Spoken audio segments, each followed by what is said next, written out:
ሰላም የእግዚአብሔር ቤተሰቦች እንደምን ሰነበታችሁ? ሁሉ ሰላም ነው? የሪቫይቫሉ ናፋቂ ትውልድ በሚል እንግዲህ 4 ክፍል ስንማር ነበር። የመጀመሪያውን 2ቱን ሳምንታት የሪቫይቫልና የምጽአት ናፋቂ የሚል ስለሆነ ረጅም ጊዜ የምንጓዘው መግቢያውን አይተናል። ጊዜው እንደደረሰ ባለፉት 2 ሳምንታት ደግሞ ከፍለነው የሪቫይቫል ናፋቂ ትውልድ በሚል እያየን ነው። የሪቫይቫል ናፋቂ ትውልድ ደግሞ ምን አይነት እንደሆነ መርህ ማየት ጀምረናል። 2ቱን ሳምንት አንድ መርህ ላይ ነው ያተኮርነው። ያም የመጀመሪያው መርህ ምንድን ነው? ሪቫይቫል የናፈቀ ትውልድ ክብርህ ወዴት አለ እያለ የሚሟገት ነው ብለናል። ደግሞ አለው ክብርህ ወዴት አለ እያለ የሚሟገት ነው።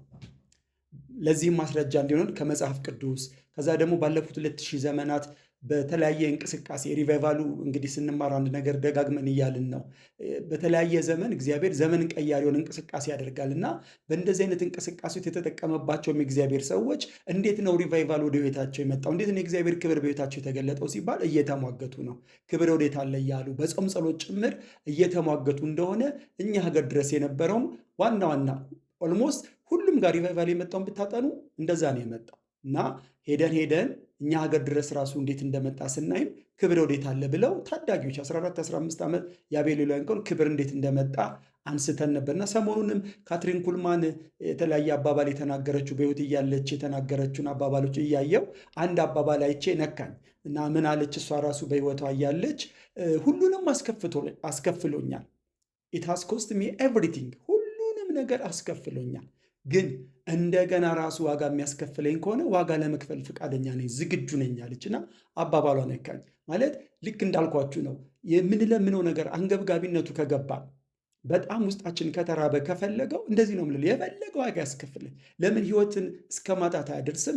ብቻ ክብርህን ብሎ ሰው እዚህ ድረስ ዋጋ ይከፍላልና ብዙ ዋጋ ከፍሎ ነው ወደ ቤት የመጣው። እንደገና እንኳን ዋጋ ያስከፍላል ቢለኝ ለመክፈል ዝግጁ ነኝ አለች። እኛስ ምን ያህል ዝግጁ ነን? የትኛውንም ዋጋ ለመክፈል በጾም ጸሎት ቢሆን በየትኛውም መንገድ ዋጋ ከፍለን ይህን ክብር ወደ ቤቱ ወደ ምድራችን እንደገና ለማምጣት ምን ያህል ቆራጥ ነን? ስለዚህ ሪቫይቫል የናፈቀ ትውልድ የመጀመሪያው መርህ ክብርህ ወዴት አለ እያለ የሚሟገት ነው። ዛሬ ሁለተኛውን እናያለን። ከእግዚአብሔር ቃል 2 ቦታ ላንብብና ወደ ዛሬው መርህ እንመጣለን። የመጀመሪያው ዘጸአት 33 ከ18 ጀምሮ ያለውን እስከ ምዕራፍ 34 አለፍ እያለን እናየዋለን። ቁጥር 18 እርሱም እባክህ ክብርን አሳየኝ አለ። እግዚአብሔርም እኔ መልካምነቴን ሁሉ በፊት አሳልፋለሁ፣ የእግዚአብሔርንም ስም በፊት አውጃለሁ፣ ይቅር የምለውን ይቅር እላለሁ፣ የምምረውን እምራለሁ አለ። ደግሞም ሰው አይቶኝ አይድንምና ፊቴን ማየት አይቻልህም አለ። እግዚአብሔርም አለ እነሆ ስፍራ በእኔ ዘንድ አለ፣ በዓለቱም ላይ ትቆማለህ። ክብሬም ባለፈ ጊዜ በሰንጣቃ ዓለት አኖርሃለሁ።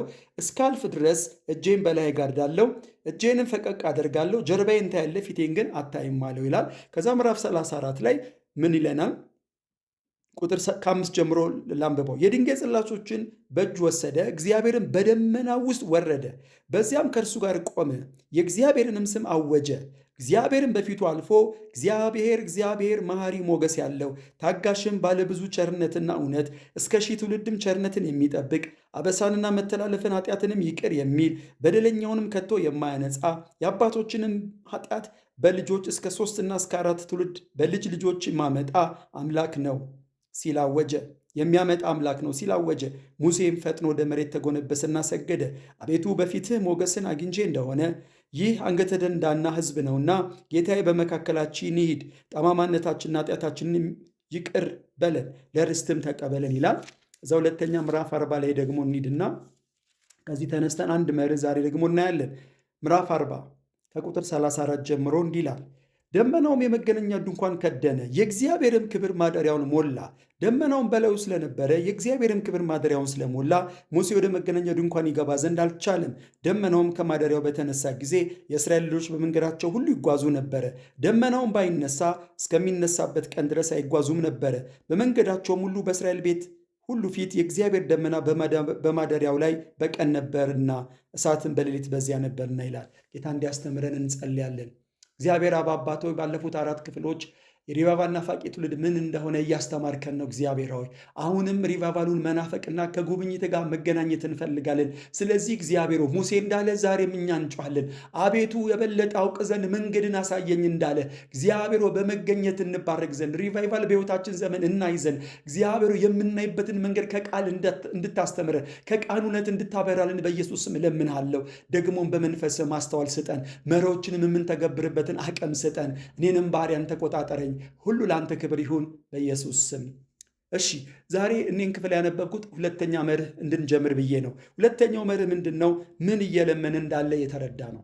ሪቫይቫል የናፈቀ ትውልድ፣ አሁንም በምድራችን ላይ በዓለም ዙሪያ ሁሉ የሚፈነዳውን ሪቫይቫል የናፈቀ ትውልድ ምን አይነት ትውልድ ነው ሲባል፣ ሪቫይቫል ናፋቂ ትውልድ ምን እየለመን እንዳለ በአግባቡ የተረዳ ነው። ምን ማለቴ ነው? በደንብ እናየዋለን። ሰዎች ስለ ጸልዩ አይደለም የሚጸልየው ማለት ለምሳሌ ሰምተን ልንጸልይ እንኳ እንችላለን። ወይም ደግሞ እንዲህ ልበላው፣ ምናልባት በቀጣይ ሳምንታት በትምህርታችን ውስጥ እናያቸዋለን። አንዳንድ ማልቀበላቸው አሉ። ለምሳሌ የሆነ አገልጋይ ፎቶ ተቅሎ እንደሱ ቀባኝ አይባልም። እግዚአብሔር እሱ ላይ የሰራው እግዚአብሔር በእኔም ስራ ይቻላል እኮ እንደዚህ አይነት ጸሎት። ግን እንደሱ ቀባኝ ተብሎ ፖስተር ቤት ተለጥፎ እንደዚህ አይነት ጸሎት እኔ አልቀበልም። ግን ምን ልላችሁ ነው? ሰው ሲጸልይ ስለሰማ አይደለም የሚጸልየው። ሪቫይቫል ናፋቂ ትውልድ ሰው ኦኬ፣ እዛ ጋር የሆኑ ቡድኖች እየጸለዩ ነው፣ ሪቫይቫል እያሉ ነው። ከዛ አንዳንዱ ጋር ደግሞ ሲሄድ ጾም ጸሎት ይዘው ሪቫይቫል ወይ ሞት፣ ሪቫይቫሉ ካልመጣ ግደለኝ የሚል ጸሎት ሲሰሙ እነሱም የሚጸልዩ አይደሉም። ምን እየለመኑ እንዳሉ ራሳቸው በአግባቡ ያውቃሉ። ከሰው ስለሰሙ አይደለም። ምናልባት እየተማርን ያለነውም እኮ ሰዎችን ለማነሳሳት ነው። ለሪቫይቫሉ የሚሟገት ትውልድ ከሪቫይቫሉ ጋር ሲመጣ እግዚአብሔር በሪቫይቫሉ ሲገለጥ የመከሩ ስራ ብዙ ስለሆነ ለመከሩ ስራ ሰዎች ስለሚያስፈልግ ለመቀስቀስ እኮ ነው እየተማርን ያለ ነው። ግን እግዚአብሔር መሻት የከተተበት ሰው ሲጮህ ምን እየጮህ እንዳለ ይገባዋል፣ ምን እየለመነ እንዳለ ይገባዋል እንጂ ዝም ብሎ አይጮህም። ለምሳሌ መጽሐፍ ቅዱስ አንድ ጊዜ ኢየሱስ ማቴዎስ 20 ቁጥር 20 ጀምሮ ስታነቡ ማርቆስ 10 ላይም አለ ይሄ ታሪክና ሰሎሜ የዘብዴዎስ ልጆች ዮሐንስና ያዕቆብ ከእናታቸው ከሰሎሜ ጋር መጥተው አንድ ነገር ይለምኑታል።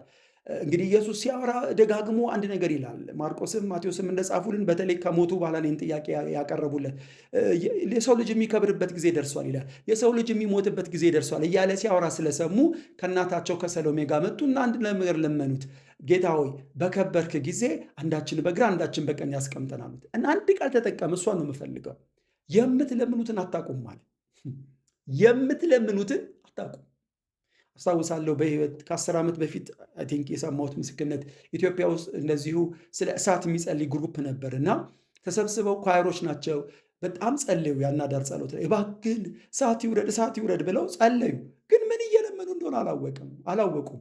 ለምን እንደዚህ ብለው ከጸለዩት መካከል ሁለቱ በኋላ ላይ አብረው ተኝቶ አደሩ። ሲነጋ ሁለቱም ደርቀው ነው የተገኙት።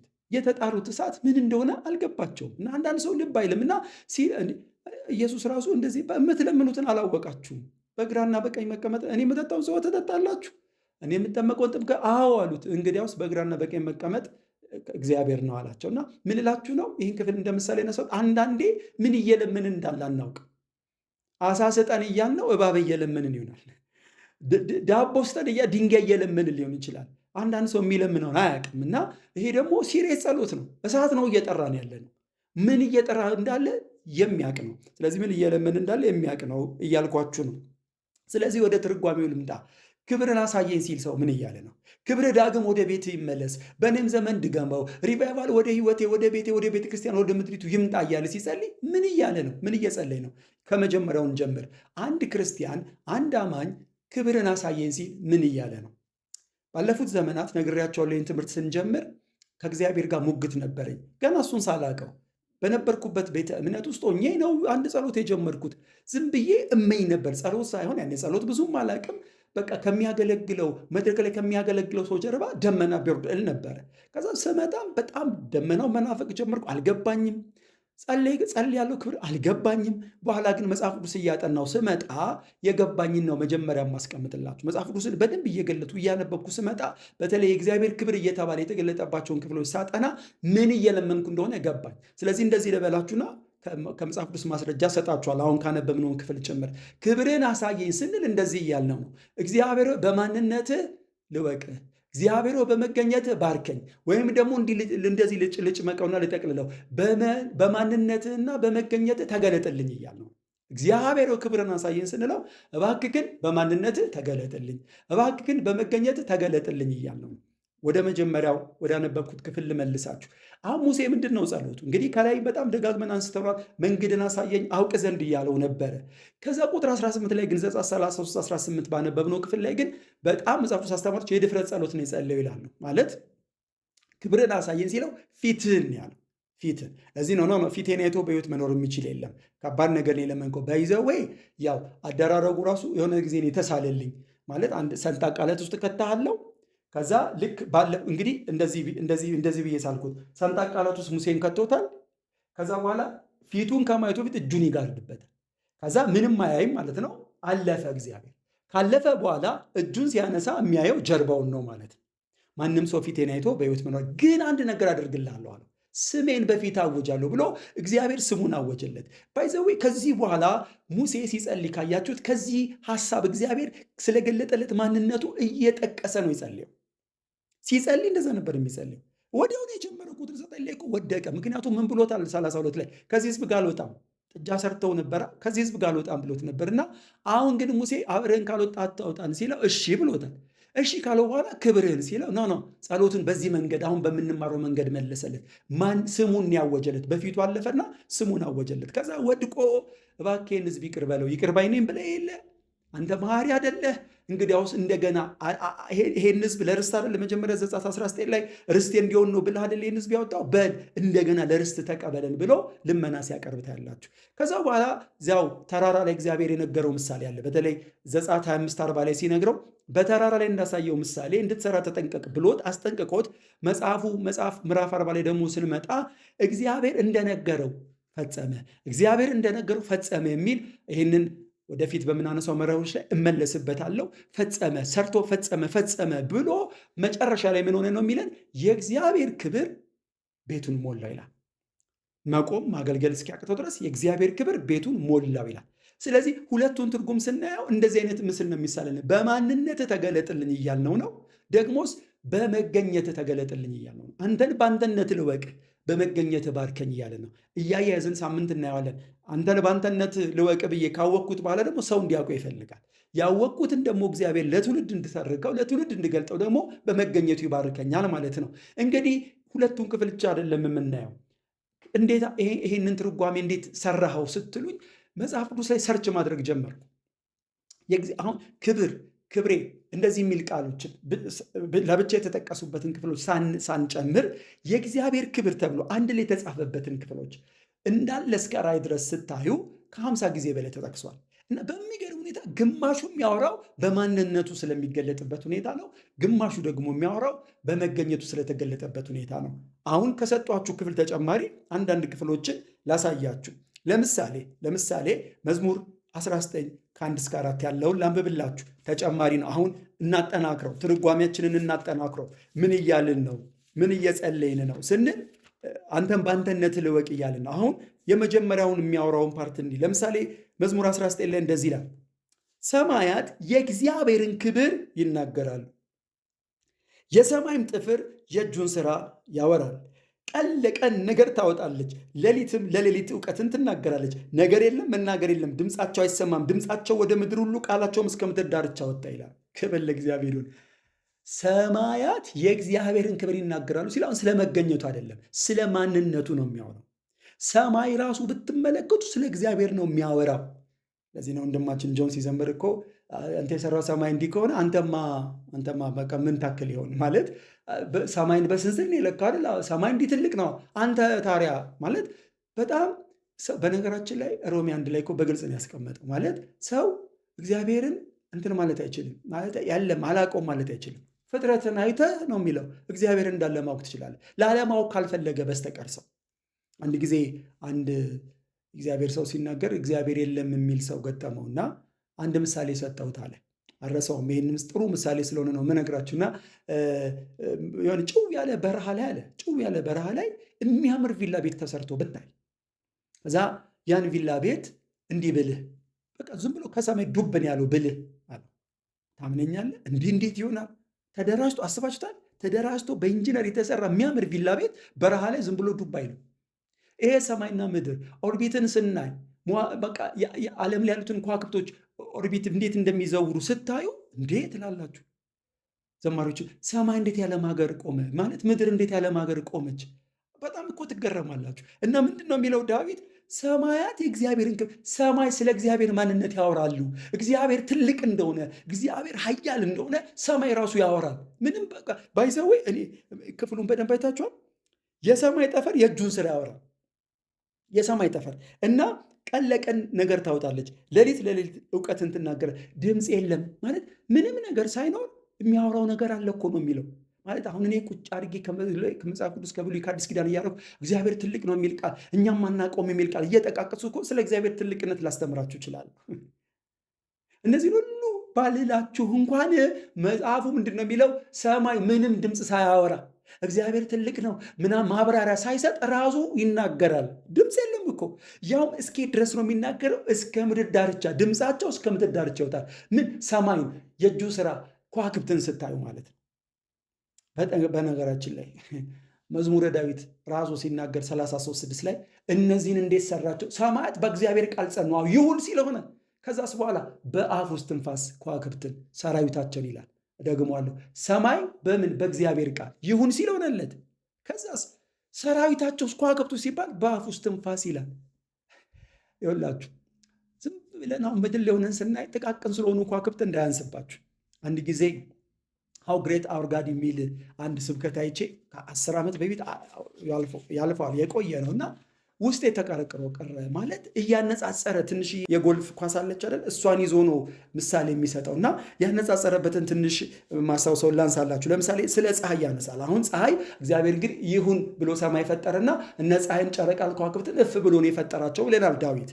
እሺ ፀሐይን ሲያጠኑት ሳይንቲስቶች ከምድር ምን ያህል እንደምትበልጥ 960 ሺህ መሬትን መያዝ ትችላለች።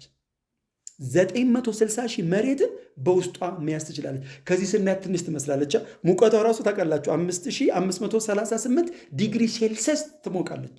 ያ ብርሃኗ እኛ ጋር ሙቀቷ ለመድረስ 8 ደቂቃ ነው የሚፈጀው እና አሳባችሁታል። ከዚህ ስናያት ትንሽ ነው የምትመስለን ፀሐይ 960 ሺህ መሬቶችን በውስጧ ማቀፍ ትችላለች። ከፀሐይ ደግሞ የምትበልጥ ኮከብ አለች፣ ቤተል ጁስ ይባላል።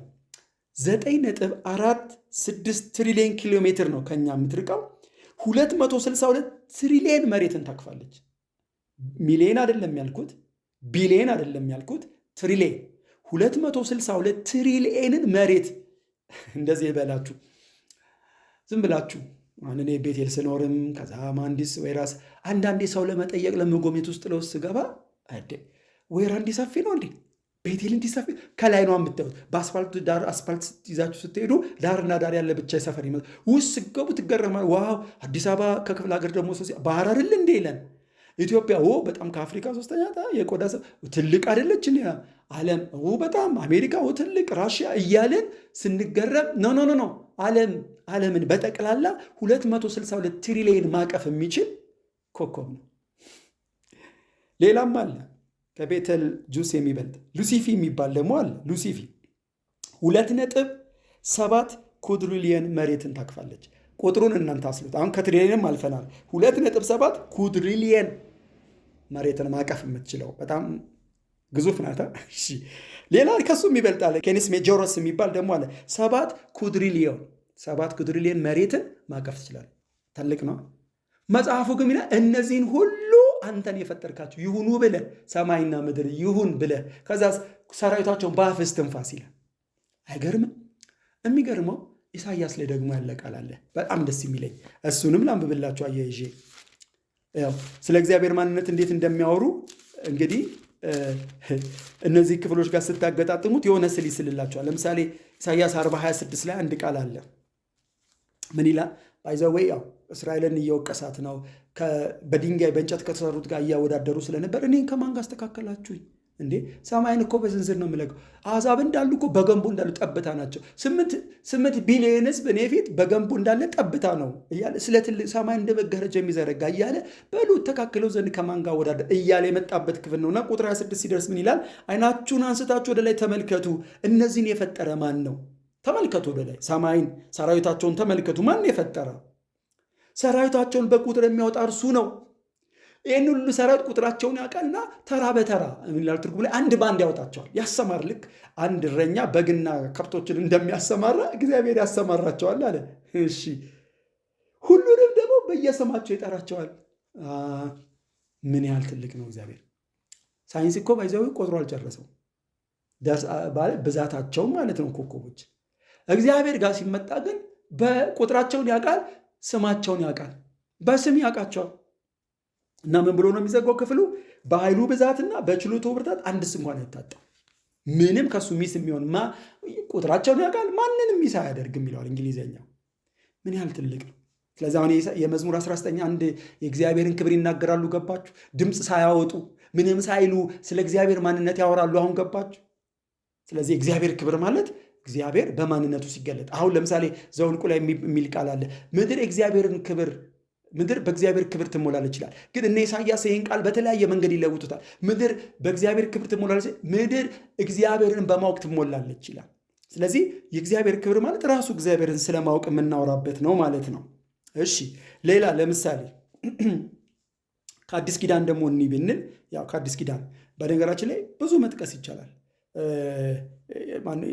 ሕዝቅኤል ራሱ ያየውን የእግዚአብሔርን ክብር ምዕራፍ 1 ላይ ወደ ቁጥር 28 ሲዘጋ ተንትኖ ምን እንዳየ ዙፋኑን ስለ እግዚአብሔር ያየውን ነገር ለማስቀመጥ ይሞክርና ልክ በዝናብ ጊዜ መብረቅ ቀስተ ደመና እንዳለ አይነት የእግዚአብሔር ክብር ምሳሌ ይላል። እንዲህ ነው የሚለው፣ የእግዚአብሔር ክብር ምሳሌ ይመስላል ይላል። ስለዚህ ስለ ማንነቱን ያወራው እዚህ ጋርም የእግዚአብሔር ክብር ተብሎ የተጠቀሰው። አዲስ ኪዳን ከተባለ ደግሞ ሮሜ 1:23 ቅድም ያልኳችሁ ሰዎች እግዚአብሔርን ስላላወቁ እያለ መጥቶ ቁጥር 23 ጋር ሲደርስ የእግዚአብሔርን ክብር ነው የሚለው። የእግዚአብሔርን ክብር ሰው ምን አደረገው ይላል? በእንስሳ፣ በሰው፣ በአራት እግል፣ በአዋፋት መሰለው ይላል። እውነት ነው። እንደ ሀገር ብንሄድ እኮ ከዚህ በላይ ብዙ አማልክቶች አሏቸው። እንዴት እግዚአብሔር! ለዚህ ነው ጳውሎስ አቴናም እያለ እግዚአብሔር ሰው በሰራው እጅ እኮ አይኖርም አለ። እና ሰዎች እንደዚህ ያደረጉት ማንን? የእግዚአብሔርን ክብር። ለምን? ስላላወቁት። የመጨረሻው ደግሞ ራዕይ 21:23 ላይ ደግሞ ሲናገር ራዕይ 21:23 ላይ ስለ አዲስቷ ኢየሩሳሌም ስለምኖርባት የመጨረሻው ልክ ምዕራፍ 1 ላይ ሰማይ ምድር አለፈ፣ ምዕራፍ 1 ላይ አዲስ ሰማይና ምድር አየሁ ብሎን ከዛ በኋላ እዚህ አዲሱ መቅደስ እዚህ አዲስቷ ኢየሩሳሌም ላይ ብርሃን አላየውም፣ ጨረቃ አላየውም፣ ፀሐይ አላየውም፣ ከዋክብት አላየውም። ለምን ሲባል የእግዚአብሔር ክብር ያበራላታል።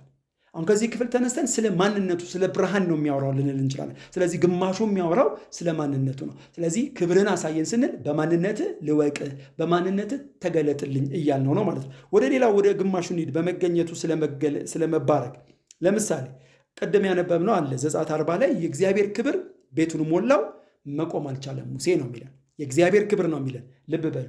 ሰለሞንን ቤተ መቅደሱን ካሰራ በኋላ ሁለተኛ ዜና ምዕራፍ 5 ምዕራፍ 7 ላይ እንዲህ አይነት ታሪክ ይደገማል። ሰርቶ ከጨረሰ በኋላ የእግዚአብሔር ክብር እንደገና መጣ። ካህናት ምን ብለው እየዘመሩ ቸር ነውና ምሕረቱ ለዘላለም ነው እያሉ ሲዘምሩ የእግዚአብሔር ክብር መጣ ይላል። በሙላት ወደዛ መምጣቱን እግዚአብሔር መምጣትን ነው የሚያሳየው ማለት ነው። እንቀጥል። ምዕራፍ 7 ላይ ሰለሞን ጸለየ፣ የእግዚአብሔር ክብር ከወረደ በኋላ ጸለየ፣ ከዛ በእሳት ወረደ ይልና እንደገና አሁንም ይላል የእግዚአብሔር ክብር ቤቱን ሞላ ይላል። ሕዝቅኤል ላይ ብንሄድም ሕዝቅኤል ላይ በጣም የሚደጋግም ኦልሞስት 3 ጊዜ ያለ ሕዝቅኤል ላይ ራሱ ብንሄድ ማለት ነው። ለምሳሌ ምዕራፍ 10 ምዕራፍ 43 ምዕራፍ 42 ላይ ስታነቡ የእግዚአብሔር ክብር ቤቱ ሞልቶት ነበር፣ የእግዚአብሔር ክብር መቅደሱን ሞልቶት ነበር፣ እንደ ጸዳል የመሰለ ክብር ሞልቶት ነበረ ይላል። ሞልቶት ነበረ እያለ ያወራናል። እሺ ወደ አዲስ ኪዳን እንምጣ። ሮሜ 3:23 ከ1:23 ደግሞ በሌላ መንገድ ደግሞ አሁን ይናገራል። ከመጀመሪያው ትንሽ ይለያል። ሮሜ 3:23 ላይ እንደዚህ ይላል፣ ሁሉ ኃጢአትን ሰርተዋል የእግዚአብሔርም ክብር ጎሏቸዋል ይላል። ሁሉ ኃጢአትን ሰርተዋል የእግዚአብሔርም ክብር ጎሏቸዋል ይላል። ስለዚህ ምን ማለት ነው? እግዚአብሔር አብሯቸው የለም እያለ ነው። ራዕይ 1 ላይ ደግሞ ወደ ቁጥር 9-10 ስንመጣ ደግሞ ተመሳሳይ ምን ይለናል? አዲስቷ ኢየሩሳሌም ከሰማይ ለባሏ እንደተሸለመች ሙሽራ ስትወርድ አሳየኝ እና የእግዚአብሔርን ክብር ነበረባት። የእግዚአብሔር ክብር አለ። የእግዚአብሔር ክብር ያለባትን ነው እንደውም የሚለው የእግዚአብሔር ክብር ያለባትን አዲስቷ ኢየሩሳሌም ከሰማይ ስትወርድ አሳየኝ። ስለዚህ ምን ማለት ነው? እግዚአብሔር አለባት ለማለት ነው። ስለዚህ አያችሁት፣ አሁን የሆነ ምስል ተሳለላችኋ፣ በማንነቱ መገለጥ፣ በመገኘቱ መገለጥ። ስለዚህ ልክ የእነ ሳሙኤል ዘመን ባለፈ ያነሳናት የፊንሃስ ሚስት ምን አለች? ኢካቦድ ሆነ ስትል ምን ማለት ነው? ክብር ከእስራኤል ለቀቀ። ስለዚህ እግዚአብሔር ከእስራኤል ሄደ ነው በቃ። እግዚአብሔር ትቷት ሄደ። ሕዝቅኤል ላይ ያየውም ራእይ በጣም የሚያሳዝን ምስል አለ። ከተመለሱ እያለ ጠበቃቸው። ከቤተ መቅደስ ተነሳ እግዚአብሔር ክብር ይለናል። ከዛ ሄደ፣ በሩ ጋር ቆም፣ ቤተ መቅደሱ በር ጋር፣ ከዛ አጥሩ ግቢ ጋር፣ ከዛ በኋላ እያለ ሄደ ነው የሚለው። እግዚአብሔር ክብር በደብረ ዘይት አድርገው በምስራቅ አድርገው ሄደ ይለናል።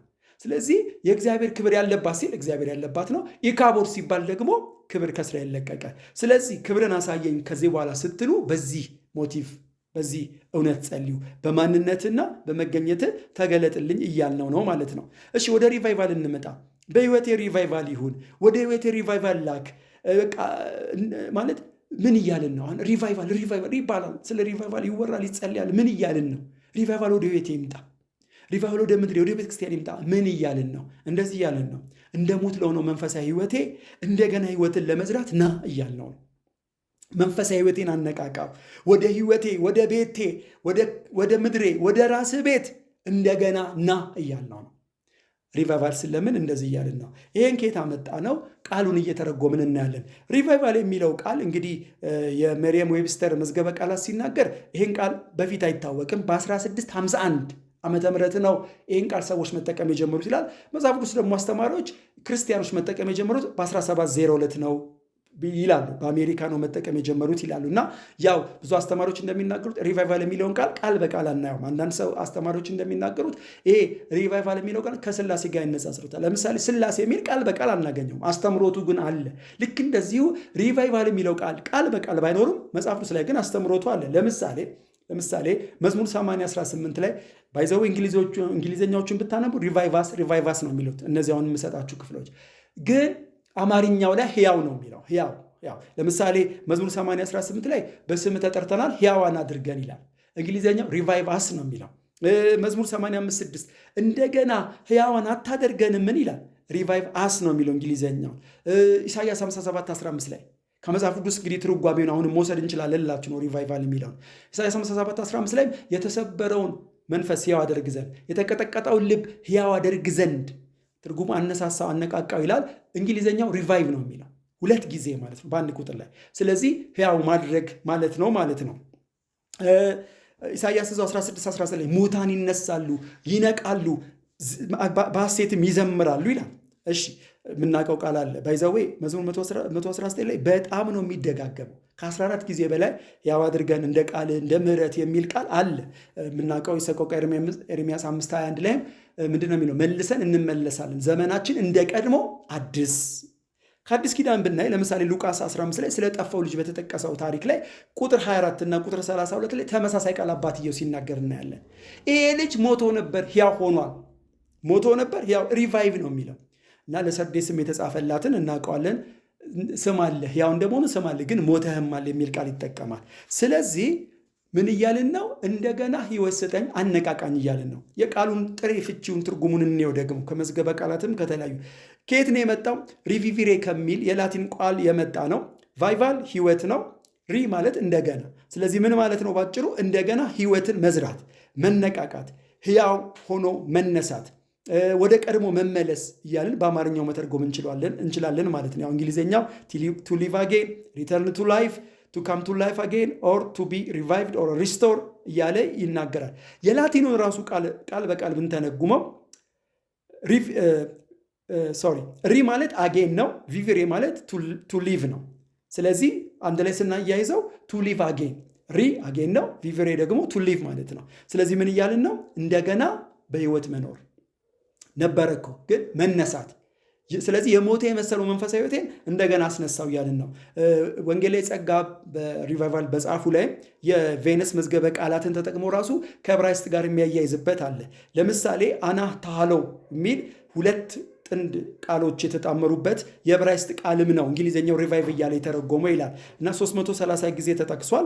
ምን ማለት ነው? አና እንደገና አዲስ መሆን ነው።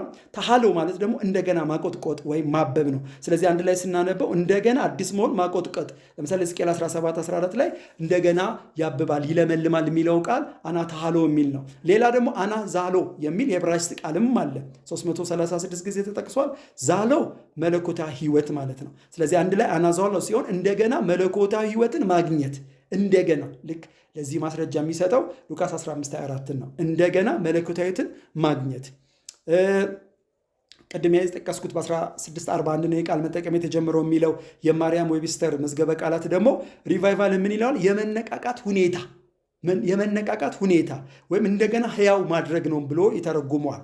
ወንጌላዊ ጸጋብ ደግሞ ከነገረ መለኮት መዝገበ ቃላት ምን እንደሚለው ሲያስቀምጥ ሪቫይቫል ማለት የእግዚአብሔር በተለየ ሁኔታ ህዝቡን መጎብኘት፣ የልባቸው በተለየ ሁኔታ መነካትና በጸጋው በሕይወታቸው ውስጥ መስራት ነው ይለዋል የመለኮታዊ የነገረ መለኮት መዝገበ ቃላት ይላል። እስኪ ደግሞ አሁን እንግዲህ ጥሬ ቃሉንና የመዝገበ ቃላቶችን ትርጉም ያየ ነው። አንዳንድ ሰዎች ደግሞ ይህን ጥሬ ቃሉን በመያዝ እንደገና ደግሞ በዘመናት ባለፉት 2000 ዓመታት ሪቫይቫል በሆነባቸው ሁኔታዎች ላይ ተንተርሰው ሪቫይቫልን በተለያየ መልክ ገልጠውታል እና የነኩኝን አንዳንድ በተለይ ያው ወንጌላዊ ጸጋብና ጋሽ በቄ ስለ ሪቫይቫል ጽፈዋል እና ሪቫይቫል በሚለው መጽሐፎቻቸው ላይ ካስቀመጡት የተወሰኑ ላንሳላችሁና ምን እየለምን እንደሆነ እንጠቀልሏለን። ሪቫይቫልንም ማለት ነው። ጋሽ በቄ ምን ይሉታል? ሪቫይቫል ማለት ቀደም ሲል ለነበረ አሁን ግን ለሌለ መንፈሳዊ ሕያውነት እንደገና ነፍስ መዝራት ነው። ልክ ሎዶ ቅድም ያልናትን ሰርዴስን ያነሷታል። ሰርዴስ ራዕይ 3:1 ላይ ሕያው እንደመሆን ስም አለ ግን ምን ሞተህማል። ስለዚህ ሊሞቱ ያላቸው የቀሩትን ነገሮች አነሳሳ፣ አነቃቃይ፣ አንቃ ይለዋል። ስለዚህ ቤተክርስቲያኗ ውስጥ ጥሩ አገላለጽ ያስቀምጡታል። ሃይማኖታዊ ስርዓት ይካሄዳል። ፕሮግራም ምንም ሁሉ ነገር በስነ ስርዓት እየተካሄደ ነው። ግን ምን ያለው ህይወት የለውም። ህይወት የሚሸት ነገር የለውም። ልክ እንደ ዘመኗ ቤተክርስቲያን አይመስላችሁ? እንደዛ አይመስላችሁ? እንግዲህ ወደፊት ብያቸዋል። ራዕይን ስንማር ወደፊት እናያለን። በነገራችን ላይ ሳርዴስ ቤተክርስቲያን ማለት ቅሬታ ማለት ናት። ሁለተኛው ክፍል 2 ላይ ትንሽ ነካ አድርጌላችኋለሁ። በዘመናት የሚነሱትን ቤተክርስቲያን የሚያመለክቱት ነው ብያቸዋለሁ። 7ቱም እኛንም በዘመናት የሚነሱትንም ያሳያሉ ብያቸዋለሁ። እና ሳርዴስ ቅሬታ ማለት ነው። የሚገርማችሁ ኢየሱስ ሲናገር ለሁሉም ለምሳሌ ለሎዶቅያ ለብ ስላል ሲላት ለብ ያለ ውሃ በቱቦ አልፎ ስለሚደርስ ነው። ያውቁታል እላችሁ ነው። የሚገርማችሁ ሳርዴስ ከተማ ውስጥ ሰው ሁሉ የሚጎበኘው የሚያምር የመቃብር ስፍራ ነበር። ከሱ ጋር እያነጻጸረ ነው ኢየሱስ የሚያወራት። የመቃብር ቦታ አለና ሲያወራት ይገባታል። ስም አለ ግን ሞተማል። ሰው ይጎበኘዋል ግን ሬሳን ያለው እዛ ያማረ ነገር የሆነ ነገር ልክ እንደ ፈሪሳውያን ከላይ ሲታዩ በሮ ላይ ተነሰለ መቃብር፣ ውስጣቸው ግን የሞተ አጽም ያለባችሁ እንዳላቸው ማለት ነው። ስለዚህ ሲታዩ ስርዓቱ ምኑ ሴሪሞኒ አሪፍ ሊሆን ይችላል። ባለፈው ብለነዋል። ማርቲን ሉተር ያመጣው ታድሶን ነው የሚወክለው ብያቸዋለሁ። ወይ በዚሁ አጋጣሚ ብዙ የመጽሐፍ አስተማሪዎች እኔም እስማማለሁ ችግር የለም ታድሶና ሪቫይቫል የአንድ ሳንቲም ሁለት ገጽታ ናቸው ይላሉ። ማለት ተመሳሳይ ነገር አላቸው። ታድሶ አሁን የቃል ታድሶ ነው ያመጣው፣ ግን ምን አልነበረም? ኃይል አልነበረው። መንፈስ ቅዱስ መነቃቃት የሚባል ነገር አልነበረውም። እንደውም ብዙ ሰዎች ወደ ጌታ የፈለሱበት በማርቲን ሉተር ምክንያት ታሪክ አጥነው ሲናገሩ በዘረኝነትም ነው። ምክንያቱም ልብ በሉ ያኔ ክፍል 2 ላይ አንስቼላችኋለሁ። ቲያጥሮን ቀጥሎ ነው ሳርዴስ የተነሳችው። ቲያጥሮን ደግሞ የሮም ካቶሊካዊት ቤተክርስቲያን ነው የምትወክለው። ለ1000 ዓመት ጨለማ የነበረበትን ዘመን ነው የምትወክለው ብያችኋለሁ። እና ልክ የሮም ካቶሊክን ጠልተውት ነበር። ስለዚህ ከሮም ጋር የነበራቸው ነገር ጥሩ አልነበሩም ጀርመኖች። ስለዚህ ማርቲን ሉተር ጀርመናዊ ነው። ስለዚህ ማርቲን ሉተር በተነሳ ጊዜ ምንድን ያደረገው? ይሄ እሱ እኮ ትክክል ነው። 95 ስህተቶችን ነው የጠቀሰው። በቃ መዳን በእምነት ነው ብሎ ጥሩ ታድሶ ነው ያመጣው። ፕሮቴስታንት የሚል ስም የተሰጠውን ከዛ የተነሳ ነው። ግን ምንድን የሆነው? ሰዎች ሲመጡ የስም ክርስቲያን ሆኑ። ልክ እንደ ሰርዴስ ነው ዘመኑ። የቃል ታድሶ መጥቷል። ያው ባለፈው ብያቸዋለሁ። ከቃል ታድሶ ቀጥሎ የቅድስና ታድሶ በነ ጆን ዌስሊ ተነሳ። ከዛ ደግሞ ጴንጤቆስጣዊ ደግሞ በነ ዊሊያም ሲሞር ተነሳ ማለት ነው። ስቴፑ እንደዚህ ነው። አሁንም እንደዛ ነው። ባይዘዌ እንደዚህ አስባለሁ። ጌታ ቢፈቅድ ብንኖር እንማራለን። የታድሶ ሰው ምን እንደሚመስል ከነሚያ እንማራለን። ታድሶ አለ አሁንም ቢሆን። በነገራችን ላይ በግል እግዚአብሔር ያድሳል። በግል ያድሳል። በቃል ህይወታችሁ ይታደሳል፣ በመንፈሱ ይታደሳል። አድሰን ብለን እኮ ምጸለው ለዛ ነው። ሪቫይቫል ግን ያው ይለያል። ከዚህ የእግዚአብሔር በሙላት መምጣት ነው እና ሲመጣ በዛውም ባይዘው ያድሳታል እኮ ቤተክርስቲያን። እቺን ቤተክርስቲያን ስለማይወስዳት ነው የመጨረሻው ሪቫይቫል የሚመጣው ብያችኋለሁ። ክፍል 1 ላይ አሁን ያለችውን ቤተክርስቲያን ሁኔታ ራሱ ያስታውቃል። እና ምን ልላችሁ ነው? የሰርዴስን ቤተክርስቲያን አሁንም ምን መስለው እንደ ሎዶቅያም ትቢት እያላት ነው። እንደ ሰርዴስም ደግሞ ስም አለ ሞተማል። በጣም የሚያማምሩ ህንፃዎች እየተሰሩ ነው። በጣም የሚያማምሩ ህንፃዎች። ደስ አይልማ? ደስ ይላል ማለት በቆርቆሮ ቤት እኔ ጎተራ ሙሉ ወንጌል እያለው ቤቴል ሙሉ ወንጌል አውቀዋለሁ። በቆርቆሮ ቤት ህንፃ ሲሰራ ደስ አይልም? ቀጠና 2 ነው ጌታን የተቀበልኩት፣ እዛኔ የተጠመቁት በኮንቴነር አውቀዋለሁ። አሁን አያምርም? መድረኩ ያምራል፣ መዝሙሮች እየተሰሩባቸው ነው፣ ያምራል። ግን መንፈስ ከሌለ ምን ያደርጋል? እዛው ቀጠና 2 እኮ ቤተክርስቲያን ውስጥ ነው። በነ ታሪኩ ዘመን የነበሩ ያው ምስክሮች ሲናገሩ ብዙ ተአምራት ሆናል እንዳነሳውላችሁ። ሰው የት ሄደ ታሪያ መንፈስ? ስለዚህ ሪቫይቫል ሲባል ምን ማለት ነው? እና ህይወት ዝራበት ማለት ህንፃው አምሯል፣ ስነ ስርዓታችን አሪፍ ነው። ያኔ ጊታር ብቻ ነበረ።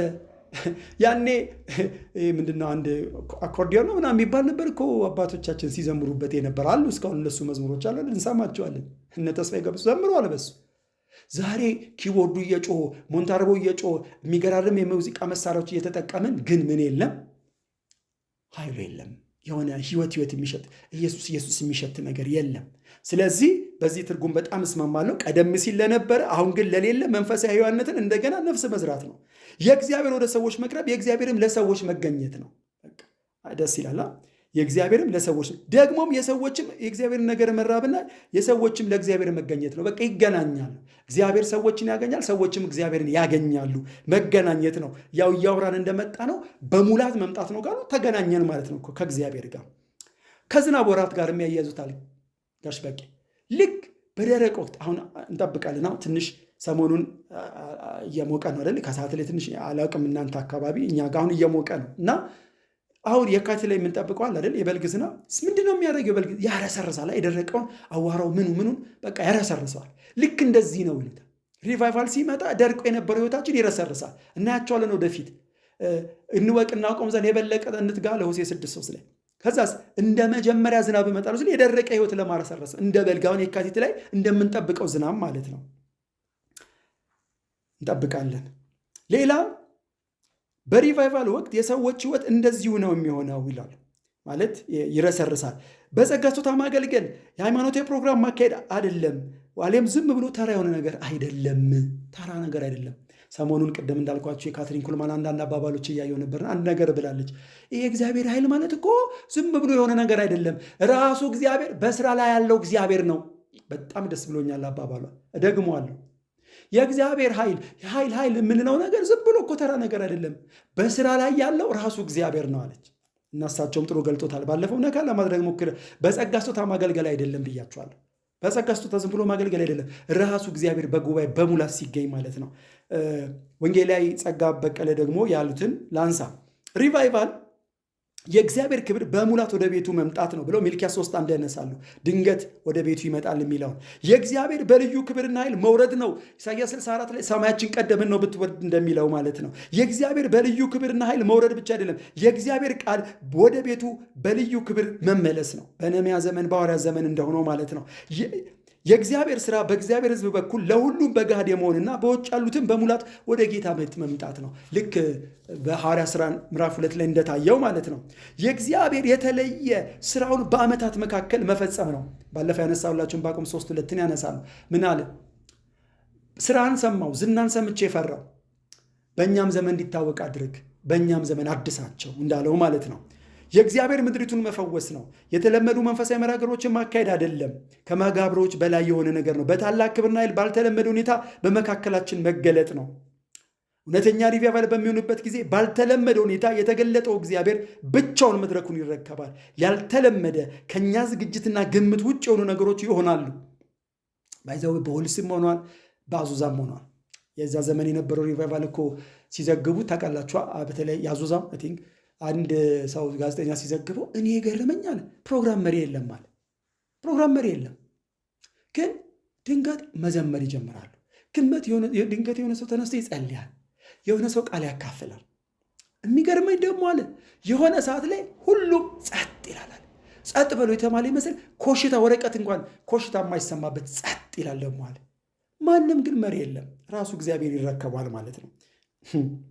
ጥልቅ ንስሐ፣ ከባድ የመንፈስ ቅዱስ አልወት ቤቱን ይሞላል። ባይዘወይ በቃ ጥልቅ የሆነ ንስሐ የሚኖረው ያኔ ነው። አሁን እኮ የእግዚአብሔር ክብር በምን ይመጣል? ባይዘወይ በንስሐ ይመጣል። እንማረዋለን፣ በትህትና ይመጣል። ግን አንድ ሰውን በቅርብ ምን ሲል ሰምቼዋለሁ፣ ጥልቅ የሆነ የሚዘልቅ ሪቫይቫል ከፈለግን ጥልቅ የሆነ ንስሐ እንግባ ይላል። እሺ፣ ማጨብጨብ፣ መዘመር፣ መስበክ አይደለም፣ በተገለጠው በጌታ ፊት መውደቅ ነው። ለደከመችው የቤተ ክርስቲያን ጩኸት መልስ ለመሆን የእግዚአብሔር ክብር በሙላት መውረድ ነው። ሪቫይቫል ወይም መነቃቃት ለሞተች ሳይሆን ሕያው ሆና ለደከመች፣ ለታመመች፣ እንቅልፍ ለተጫጫናት፣ ተልኳን እንደ ቀድሞ መወጣት ላቃታት ነው ይላል። ደስ ይለኛል። እንደውም ከእንትን ጋር ያያይዘዋል። ይሄ አዌኪኒንግ የሚባለው ከሪቫይቫል ጋር አይገናኝም። ሪቫይቫል ለአማኞች ነው። መንፈሳዊ ሕይወታቸው እየሞተ ላለ መደዴ ሕይወት ለሚኖሩ አንድ አይነት ሕይወት ለሚኖሩ መጽሐፍ ቅዱስ ሲናገር ጴጥሮስ ደስ ይለኛል፣ ከአባቶቻችሁ ከወረሳችሁት ከከንቱ ሕይወት የተዋጃችሁት በሚያልፍ በብር በወርቅ አይደለም እንደ ንጹሕ የበግ ደም በክርስቶስ ደም ይላል እና ይሄ ቃል ይነካኛል። ከከንቱ ሕይወት ማለት ለመብላት ለመጠጥ አይደለም፣ ተዋጅተናል። ለከንቱ ሕይወት አይደለም። ለዚህ ነው ምዕራፍ 2:9 ላይ መጥቶ ከጨለማ ወደሚደነቅ ብርሃን የጠራችሁ የእሱን በጎነት እንድትነግሩ የእሱን ታላቅነት እንድታውጁ ይላል። ግን መደዴ ሕይወት ከኖርን ሞተናል ማለት ነው። ስም አለህ ሞተል አይነት ሕይወት እየኖርን ነው ማለት ነው። ስለዚህ ሪቫይቫል አማኝ ሆኖ ግን የሞተ መንፈሳዊ ሕይወት የሞተ አይነት ለሆነበት ሰው ነው። አዌኪኒንግ ግን ሪቫይቫል ከሆነበት ማህበረሰብ የተነሳ ስለዚህ ነው አሜሪካ እኮ እንደዚህ አይነት አላቸው። በእነ ጆናታን ኤድዋርድ ጊዜ የተነሳው ፈርስት አሜሪካን አዌኪንግ፣ ሰከንድ አዌኪንግ፣ ሰርድ አዌኪንግ እያሉ ስም ሰጥተውታል። ሪቫይቫሉ በሆነበት ሰዓት ማህበረሰቡ የሞተ ነበር። የማያምኑትን ነው መጽሐፍ ቅዱስ ሙታን የሚላቸው እነሱም ስለነቁ ማለት ነው። ስለዚህ ሁለቱ ይለያያል እላችሁ ነው። እና ሌላ እዛው በመጽሐፉ ላይ የአንዳንድ የውጭ ሰዎችም የተናገሩትን ይጠቅሳል። ሪቫይቫል እግዚአብሔር በመንፈስ ቅዱስ ኃይል በሕዝቡ በተለየ ሁኔታ የሚገኝበትና የራሱን ሕይወት በሕይወታቸው ውስጥ የሚያፈስበት የተለየ ጊዜ ነው። የሪቫይቫል ቀናቶች ልዩ የደስታ ቀናቶች ናቸው። የሰማይ ቀናት በምድር ላይ ማሳለፍ ነው። አርኤ ቶር የሚባል ሰው ማለት ነው። በጣም የመጨረሻዋን አረግ ደግማታል። የሰማይ ቀናት በምድር ላይ ማሳለፍ ነው እና ይህን አባባል ሰማ ትዝ ያለኝ ዮሐንስ 17:3 የዘላለም አምላክ ሆንክ አንተን የላከውንም ኢየሱስን ልጅን እንዲያውቁ እቼ የዘላለም ሕይወት ናት ይለዋል። ማለት ኢየሱስ እኮ ነው የጸለየው። ጌቴሰማኒ ላይ የጸለየው እውነተኛ አምላክ ሆንከውን አንተን እንዲያውቁ አንተን በአንተነት ልወቅ ነው። ባይዘው ሪቫይቫልና ክብርን አሳየን ተመሳሳይ እንደሆነ ከትርጉሙ እየገባችሁ ነው ብዬ እየተያዘላችሁ ነው ብዬ አስባለሁ። ምን አለ? እውነተኛ አምላክ ሆንከውን አንተን የላከውንም ልጅን ያውቁ ዘንድ እቼ የዘላለም ሕይወት ናት አለ። ባይዘው የዘላለም ሕይወት ይሄ ነው። እግዚአብሔር አብን ማወቅ፣ ወልድን ማወቅ እና ምን አለ? ይህም ሰው ሲተረጉመው የሰማይ ቀናት በምድር ላይ ማሳለፍ። በቃ እንቀምሰዋለን። ሰማይ ስንሄድ አንጠብቅም። ያው እንጠብቃለን። አዲስቷ ሰማይና ምድር እኔ ናፍቃታለሁ፣ ጠብቃታለሁ። ግን አሁን መለማመድ እንችላለን። ይሄ በሪቫይቫል ወቅት ነው የሚሆነው። ሌላ ዌልስ የተናገረውን ደግሞ ሪቫይቫል የእግዚአብሔር በቅዱስ እጁና አሰራሩ በቅዱሳን እና ኃጥአን ሕይወት በተለየ አሰራር መገለጥ ነው። ትሕትና ላይ እንማረዋለን። በኃጥአን ውስጥ በተለየ መንገድ መገለጥ ነው። በቃ ሪቫይቫል። ቻርልስ ስሚስን የሚባል ደግሞ ሰው ሪቫይቫል ቤተ ክርስቲያንን ወደ አዲስ ኪዳን ክርስትና ዛቢያ ወይም ኦርቢት እንደገና የሚመልሳት መለኮታዊ ረክት ነው። በጣም ነው ደስ ያለኝ። ይህን ደግሞ አባባል ሳነብ የመጣልኝ ኢሳይያስ 2:2-4-5 አካባቢ አንስቼላቸዋል። እቺ ናት ወይ ቤተ ክርስቲያን የታየላት ሕይወት ይሄ ነው ወይ ስላችሁ ነበር። ይሄ አይደለም። የእግዚአብሔር ቤት በመጨረሻው ዘመን የእግዚአብሔር ቤት ከተራሮችም ከኮረብቶችም በላይ ከፍ ከፍ ትላለች ተብሎ ነው የተጻፈላት። ተጽዕኖ ፈጥረው አሁን ያሉት እግዚአብሔር የለም የሚሉ ናቸው፣ ፈላስፋዎች ናቸው። ከነሱ በላይ የእግዚአብሔር ቤት ከፍ ትላለች ነው የታየላት። ባይዘው ደጋግሟል። ይሄ አይደለም መንፈሳዊ ሕይወት ለኢዮብ የታየው ለቤተ ክርስቲያን የታየው አይደለም። ይሄ አይደለም። ስለዚህ ምን አለ? ወደ አዲስ ኪዳናዊ ክርስትና የሚከታት ወደዛ ኦርቢት ወደዛ መዘውር ውስጥ የሚከታት መለኮታዊ ሮኬት ነው። ተኩሶ ወዴት ይከታታል? አዲስ ኪዳን ውስጥ ወደ ነበረችበት እግዚአብሔር መጀመሪያ በበዓለ ሃምሳ ቀን ሲያፈስ የተገለጠችው አይነት ቤተ ክርስቲያን ይመልሳታል። እግዚአብሔር ወይ ሪቫይቫልን አምጣ። አትናፍቁም? ሌላው ደግሞ ስቲቨን ኦልፎርድ የሚባል ሰው ሪቫይቫል ጊዜያዊ ሰዎች የፈጠሩት ደስ የሚል የስሜት ግለት ሳይሆን የእግዚአብሔርን ክብርና ኃይል መገኘት የሚያሳውቀን ሰማያዊ ወረራ ነው። ሰማያዊ ወረራ በቃ አሁን መቼም ግልጽ ነው ብዬ አስባለሁ። ማለት ሰማያዊ ወረራ በቃ በካቦዱ በእግዚአብሔር መገኘት ቤተ ክርስቲያን ታከባለች ማለት እኮ ነው። በቃ የእግዚአብሔር ክብር በሙላት ቤት ውስጥ አለ ማለት ነው። ስለዚህ ስንጠቀልለው ሪቫይቫል ናፋቂ ትውልድ እንዲያልን ነው። ዝም ብሎ ሌላው ስለ ጸለይ አይደለም የሚጸለየው። ሌላው ሲሟገስ ስላየ አይደለም። ደግሞ ዝም ብሎ ክብርን አሳየኝ እያለ የሆነ ቀን ባይዘዌ የምንለምነው ነገር ካልገባን ባለፈው ወዳልኩት መርህ መለሳለሁ። አንሟገትም። አሁን እኮ ይህን ሁሉ ክብርን አሳየን ስለን እንዲያልን ነው፣ ሪቫይቫል ስለን እንዲያልን ነው እኮ ብዬ ሳሳያችሁ ቢያዝ ሙግታችሁ እንዲጨምር ነው። ወደ አንደኛው ስንሄድ ሲገባው ነው የሚሟገተው ሰው። ማን እየለመንኩት ያለው ለካ እሳት ነው፣ እኔን አጥርቶ ወርሶ ትውልድ የሚያስወርሰኝ ነው። ሳምንት ባይዘው እሱን ነው የምንቀጥለው። ሶስተኛው ለምን እየለመን እንዳለ ያውቃል። አሁን አወቀ። ምን ራሱ እግዚአብሔርን ናውረድ እያልኩት ነው። ና በሙላት እያልኩት ነው። እንደናዘ ሰዎች አይዳፈርም ማለት ያላወቀ እኮ ነው የሚዳፈረው። ያላወቀ ሌላው ስላለ ብቻ ልክ ሐዋርያት ሥራ ትዝ ይላችኋል፣ ምዕራፍ 19 አካባቢ ነው እነ ዲሜጥሮስ አንጥረኛው ስራው ስለተቋረጠበት ሰዎችን አስተባብሮ እየሄደ እያለ አንዳንዱ ይላል ምን እንደተፈጠረ አብሮ ነው ገብቶ በቃ አርጤምስስ ታላቅ ናት እያለ ይጮህ ነበር። ለምን እንደተሰበሰበ እንኳን አያውቅም። ጳውሎስን ለመቃወም እንደተሰበሰበ አያውቁም አንዳንዶች። እና አንዳንድ ሰው እንደዚህ ነው የሚጸልየው። በቃ ሌላው ሲጸልይ ስለ ሪቫይቫል ሲወራ ስለስም ወይም ደግሞ አንዳንዱ ሳምንት በደንብ እየገባን እናየዋለን። ሽባ ለመተርተር፣ የሞተ ሰው ለማስነሳት፣ ቅድም እንዳልኳቸው አይነት ሰዎች እኛ ሀገር 2 ሰዎች እንደዚህ ስለሰማው ነው ስማቸውን አልጠቅስም፣ ግን አልተመቸኝም። በቃ ሰቅለው እንደሱ ደግሞ እኮ ጤነኛ ቢሆኑ እኮ እሺ፣ አሳታሳቾች ፎቶች ነው የሰቀሉት። ጤነኛ እንኳን ቢሆን እንዳልኳቸው እኔ አላደርገውም የለኝም። የማንም ጋሽ ጀነራል መጽሐፎች አሉ ማርያውድዝን ሰቅሎ ወይ ደግሞ ዊግልስ ሞለስ ሰቅሎ ምናምን ግን እንዲህ ታሪኩን ካነበብኩ በኋላ በእነሱ የሰራ እግዚአብሔር በእኔ ስራ ይባላል እንጂ ሌላው ስላለ እንደዛ እኔም ደግሞ ሰቅዬ አይደለም። ምን እየለመንኩ እንደሆነ ላውቅ ይገባል። ራሱ እግዚአብሔር እና እያልኩት ነው። አንተን በአንተነት ልወቅ። ከዛ እስካወቅኩት በኋላ አንተን ያወቅኩት ለትውልድ እንዲገልጥ ደግሞ በመገኘት ና እያልኩት መሆኑን እረዳለሁ። ሪቫይቫል ስል ገብቶኝ ሳልገበዝ ማለት ነው፣ ሳላስመስል ነው። ይሄ አይደለም ህይወት፣ ይሄ አይደለም ክርስትና ጥሪ፣ ይሄ አይደለም አገልግሎት፣ አለመርካት። ከዛስ በቃ ይሄን ህይወቴን ሪቫይቭ የማያደርገው እግዚአብሔር ክብር አይደለም? ይሄን ህይወቴን እንደገና የሚያነቃቃው የተዳፈነውን እሳት መጽሐፍ ቅዱስ ሲናገርገው አታዳፍኑ ሲል ሊዳፈን ይችላል ማለት ነው። ሞታል ሲል እኮ ልንሞት እንችላለን ማለት ነው። ስለዚህ እግዚአብሔር ሲመጣ የተዳፈነው ነገር እንደገና ያቀጣጥለዋል ማለት ነው። ሁሌ ዘወትር በመንፈስ የምቃጠለውን አለው ማለት ነው። ይህ ብቻ አይደለም። ህይወት እሸታለሁ፣ ለሚድኑት የህይወት ወደ ሞት ለሚሄዱት የሞት ለእግዚአብሔር የክርስቶስ የማዛ ሽታው ጠረኔን ቀይሮት እንዲኖራለሁ ማለት እኮ ነው። ስለዚህ የምጠራውን አውቃለሁ። ባለፉት ዘመናት ስለው መጀመሪያ ሳይገባኝ ነበር። አሁን ግን ገብቶኝ ነው የምጠራው። ራስህን እያልኩት ነው። ራስህ በኃይል ውረድ፣ ራስህ ተገለጥልኝ እያልኩት እንደሆነ በደንብ ገብቶኛል ማለት ነው። መጽሐፍ ቅዱስን ሳምንት በደንብ እያነጻጸርን እናያለን። ስለዚህ ቀጣይ ሳምንት የምናየው ምንና ለምን እየለመን እንዳለ ያውቃል የሚለውን ከዛሬው ጋር እያይዘን እናያለን ማለት ነው። እና ዛሬ ግን ሊበላችሁ በቃ ሕዝቅኤል ላይ እየሄድን እናያለን። የሞቱት ደርቅ የነበሩት በሸለቆ ውስጥ የነበሩት መንፈስ ሲገባባቸው አይደል ሕያዋን ሠራዊት ሆነው የቆሙት። ስለዚህ እግዚአብሔርን በኃይል ውረድ እያልነው ነው። ገብቶን እንጸልይ። ከዚህ በኋላ ሳይገባን አይደለም፣ በደንብ በቃ በእውነት ዛሬ ራሱ የተወራው ነገር ከገባን የምር ማንም ሳይለን ምሽግ እንገባ፣ ማንም ሳይለን ጾም ጸሎት እንጀምራል። ማንም ሳይለን በቀንም በሌሊት ጩኸታችን ይሆናል። ባለፈው እንዳልኩት የትግላችን አቅጣጫ አንድና ኑሮ አያገባኝም፣ አንተ ኑርልኝ፣ አያገባኝም፣ ቅድስና አንተ በሕይወቴ በመንፈስ የምትሰራው ነው፣ ክርስቶስ ሰርቶ የጨረ እያልን እንጸልያለን ማለት ነው። ዋናው ጸሎታችን ምን ይሆናል? ክብርህ ለምን ራስህን እያልነው ነው። አናፈቃችሁ? ደግሜ ልበለው በደንብ ከዚሁ ነው ሳምንት የምንቀጥለው። ወደ 3ኛው መደብ የምንደረድረው ከዚሁ ነው። እናፈቃችሁ?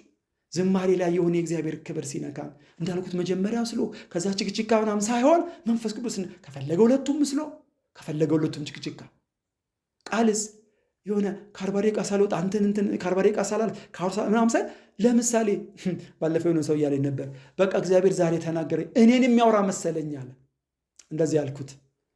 1000 ምናምን ልትሆኑ ይችላላችሁ አልኩት። አዎ በቃ ያን ጊዜ እግዚአብሔር በሰው እያወራው ለአንተ ነው። አንዳንድ ጊዜ እኮ ለአንድ ሰው ሊመጣ ይችላል። ሲመጣ እንደዚህ ነው። እሺ እግዚአብሔር አስታውሳለሁ። አንድ ጊዜ አጎቴ ቤት እያለሁ በስደት አጎቴ ቤት እያለሁ አንድ ሰው ጎረቤት ነው የሚኬስ ሽማግሌ ነበርና አንድ ነገር አለኝ። ይሄው ቴዎሎጂ ተምረሃል አለኝ። ወጣቶች ጋር አገለግል ነበር ያኔ ጎተራ ሙሉ ወንጌልና ተምረሃል አለኝ። አይ አልተማርኩ። ምን ነው አልኩት። መማር አለብህ፣ ድሮ ሳላቅ እንዲህ እየጠቀሱ ተሳስቼ ምናምን አለኝ። እና ግን ያሁንና ያደሆነ ችግር የለብኝም። ያው ከማየው ተነስቼ ያኔ ትንሽ አመለካከቴ ተበላሽተው ነበር። ብዙ ሰዎች ቴዎሎጂ ሲገቡ ሲደርቁ ሳይ ቢቀርብኝስ ብዬ አማራጮች ሲመጡ ሁሉ አልተማርኩም አልኩት። እና አንድ ነገር አልኩት፣ ጥሩ ግን ድሮ ከአውድ እየወጣ የሰበክ ስም እየተሳሳተ የሰበክበትና አሁን ልዩነቱን አልኩት። ተከዘ። አልዋሽም አለ። ያኔ ዳዊት ያለውን ጳውሎስ እንዲህ ብሏል እያወራው ሰው እያለቀሰ ጌታን ይቀበል ነበር። ዛሬ ግን ከአውድ ሳልወጣ 40 ደቂቃ ምናምን ብዬ እየሰበኩ ግን ድርቅ ብያለሁ አለ። አንካካድ። ሲመጣ ይህን ታሪካችን ነው የሚቀይረው። በቃ ዝም ብሎ ድርቀት አይሆንብንም። እኔ አንዳንዴ እንደዚህ አስባለሁ። ቸርች እናደን ነበር። መስሪያ ቤት የማውቃቸው ሰዎች 15 ደቂቃ ካለፈ ፊርማዝ ስለሚነሳ ደሞዝ እንዳይቆረጥበት ብሎ ሻርፕ 2 ሰዓት እስከ 2 ከሩብ የሚደርስ ሰው ቸርች ግን ሳየው 4 ሰዓት አልፎ 5 ሰዓት ላይ አንዳንዱ ቃል ግማሽ ላይ ይመጣል። እናደዳለሁ። እዚህ ደግሞ በኋላ ላይ ግን ቀስ ብዬ ሳይ ለካ በቃ ጸሎት ሰዓትም ስለማይነካ ዝማሬም ሰዓት ስለማይነካ በጣም የሚገርመው ደግሞ ቃሉ ሳያልቅ ይወጣል አንዳንድ ሰው እና እንደዚህ ተቀጥለ ቤተክርስቲያን እዚህ እየጠራን ያለነው ራስህና በቃ ተገኝ አንተ ባለበት ላምልክ አናፈቃችሁ። በቃ ቅድም እንዳለው ያ ሰው መለኮታዊ ወረራ ተደርጎ በቃ ሰማይ ሸታ ቤተክርስቲያን። እናንተም በቃ እዛ ውስጥ ገብታችሁ ማምለክ አናፈቃችሁ? ከናፈቃችሁ እየለመናችሁ ያላችሁ ይሄንን ነው። ና ራስህና ወደ ቤትህና ወደ ህይወቴ ወደ ቤትህ ወደ ምድሪቱ ና እያልነው ነው። ለሁላችንም እንዲህ ልበላችሁ መድኃኒቱ እሱ ስለሆነ ማለት ነው። ለእኔም ህመም፣ ለቤቴም ህመም፣ ለቤተ ክርስቲያን፣ ለምድሪቱ ህመም ፈውሱ የምንጠራው ክብር ጋር ነው። ስለዚህ ምን እየጠራን እንዳለ እንወቅ። ለምን እንደምንጠራ ደግሞ ሳምንት እናያለን፣ እንጸልያለን። አቤቱ የዘላለም አምላክ እግዚአብሔር ሆይ ዛሬም ስላስተማርከን እናመሰግናለን። ዝም ብለን እንዳንጸልይ ከሰማይ ያየን ምን እየለመንክ እንደሆነ ግን ታውቃለህ።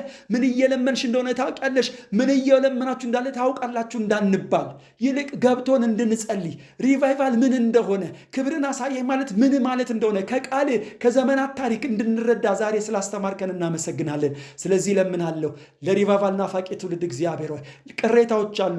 አዎ የእግዚአብሔር ሰዎች እንደሚናገሩት ሪቫይቫል ለመነሻ ማያሳየው ቅሬታዎች መኖራቸው ነው እንደሚባል እኔ የማወራው እግዚአብሔር ሆይ ለ30 ሚሊዮን ጴንጤ አይደለም እግዚአብሔር ሆይ ይልቅ ለቅሬታዎች ነው። ይልቅ በውስጣቸው አሁን ከተመሻት ውስጣቸው ለሪቫይቫል እየተነሳሳ ላለ ትውልድ ነው። ስለዚህ ለምንሃለው እግዚአብሔር ሆይ ምን እየለመንን እንዳለ እንድናስተውል እንድንረዳ በኢየሱስ ስም የልቦናችን አይኖች ክፈትልን። ራስን ናያልን እንደሆነ እንዲገባን እግዚአብሔር ሆይ በሙላት ናያልን እንደሆነ አንተ ልወቅ እያልን እንደሆነ በመገኘት ልባረክ እያልን እንደሆነ እንድናስተውል አይኖቻችንን ክፈትልን። ከዚህ በኋላ እግዚአብሔር ሆይ ማንም ቅሬታዎች እግዚአብሔር ሆይ ዝም ብለው እንዳይጮሁ ዝም ብለው እንዳይጣሩ ምን እየለመኑ እንዳለ እንዲያስተውል እኔ በኢየሱስ እጸልያለሁ። የቃል ፍቺ ያበራል እንደሚል ቃል ሕፃናትን አስተዋይ ያደርጋል እንደሚል ቃል ይሄ እውነት በርቶልን ይሄ ፍቺ በርቶልን ይሄ እውነት ገብቶን አስተውለን መጸለይ መጾም ይሁንልን። አስተውለን መሟገት ይሁንልን። ያልተቋረጠ ሙግት ውስጥ ይሄ እውነት ይክተተን። ስለሰማ እናመሰግናለን። እኔንም ባሪያህን ስለረዳኸኝ ክብሩን አንተ ውሰድ። ቀኑ ጊዜ የተባረከ ይሁን በጌታ በኢየሱስ ስም አሜን። ተባረኩ።